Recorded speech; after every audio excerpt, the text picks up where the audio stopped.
lights of Memphis, that's right? That's with Tad Pierson, that is, of American Dream Safari. Hey, I'm Tad. Let's go see Memphis.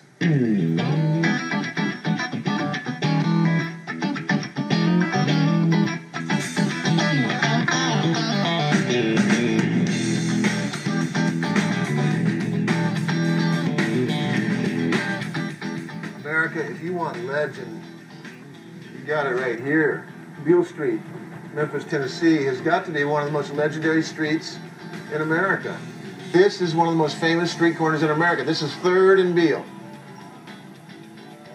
If you're coming up from the Mississippi Delta, if you're a black blues musician and you're coming into Memphis, you got off the bus at 3rd and Beale. Definitely you want to come here to Il Etc. and get your Saturday night clothes on, man. That store has got some cool threads. Beale Street has still got the legends playing on it.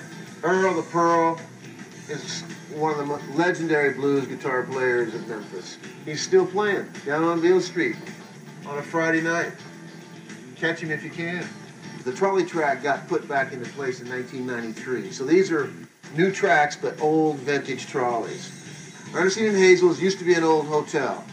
I do know that Mick Jagger sings a song. He says, met a gin-soaked barroom queen in Memphis. She tried to take me upstairs for a ride. Could have been Ernestine and Hazel's.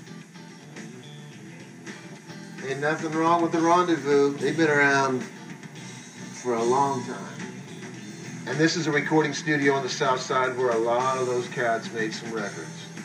This is Stax Records. It was an old movie theater. This was the old Capitol movie theater. And Jim Stewart bought it, opened it up in 1961. And this is where Booker T and the MGs recorded Green Onions. This is where Otis Redding recorded Sitting on the Dock of the Bay. This is where Sam and Dave recorded I'm a Soul Man. We're in the Stax neighborhood.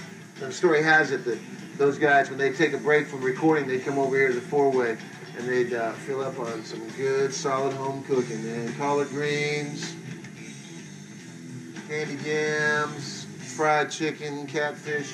That's the studio where Elvis Presley walked in the door and first recorded That's All Right Mama. That's where Johnny Cash recorded his first big songs.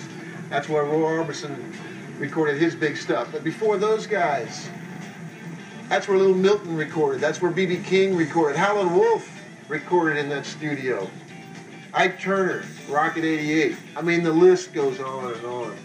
Sam Phillips started that little studio. He had a sort of a instinctive genius about what American music needed to sound like. And he outgrew that studio after the big heydays of the 50s and rock and roll at Sun Studio. Sam came around the corner and he built this studio. Rivertowns always bring in notorious gamblers, flamboyant characters, but this house here on the left is the oldest house still standing. That's the McGivney house. That's the oldest house in Memphis. When you're talking Memphis barbecue, you're talking pork ribs, of course, that's the standard. This is one of the best in town right here, man. The Cozy Corner. It's kind of gray and gloomy today, but you know, sometimes Memphis looks its best on a kind of gray and rainy day. It is, after all, the home of the blues.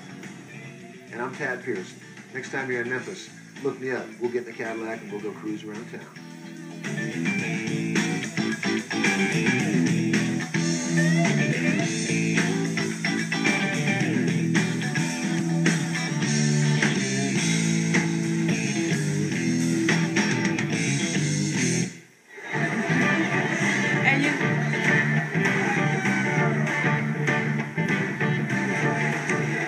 The Cozy Corner. You have not lived until you have had barbecued Cornish hens from the Cozy Corner. Honest to goodness, you can barbecue anything. Right, you can even barbecue champagne. And by the way, I want to thank Lindsay and Danielle from the Peabody because we wouldn't have had the glasses to consume this marvelous champagne had it not been for their kindness. thank you so much, ladies. We appreciate it. And you know what? As far as, you know, tourists coming to Memphis, you can be a tourist in your own backyard, because I think one of the biggest things, a lot of times when you live around all this wonderful stuff, you have a tendency not to see it. So explore your own backyard and become a tourist in your own town. That's great advice.